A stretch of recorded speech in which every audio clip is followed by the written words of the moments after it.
In our world today,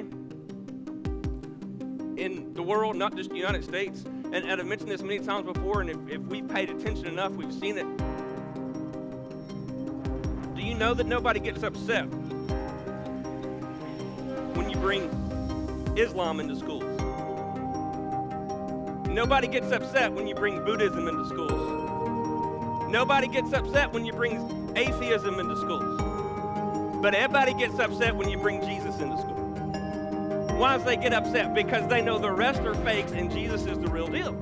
You do your research, you do your study. Nobody gets mad, nobody gets upset, nobody makes a scene. We're like, okay, yeah, we'll let them do that. We'll let them do. Yeah, they can have that God. They can have that God. They can have it. We know that's not. We know Jesus. No, absolutely not. Why? Because our society sees Jesus as a threat. Because if Jesus is who He says He is, and God is who He says He is, that means I am answerable to someone.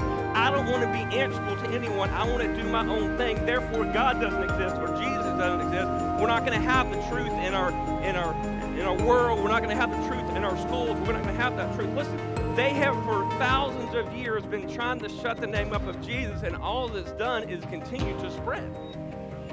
Well, why do we see in the New Testament?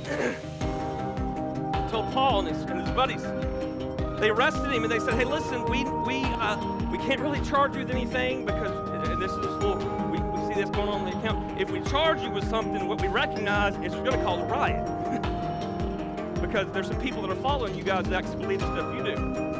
But if we don't tell you not to do something, we're going to be in trouble. So we kept you for a little while. We're going to let you go, and we need you to let you know. We're going to let you go, and please do not speak of this guy that you've been preaching about." And Paul says, "Listen, you can let me go, but I can not help not speak of the person who has saved me."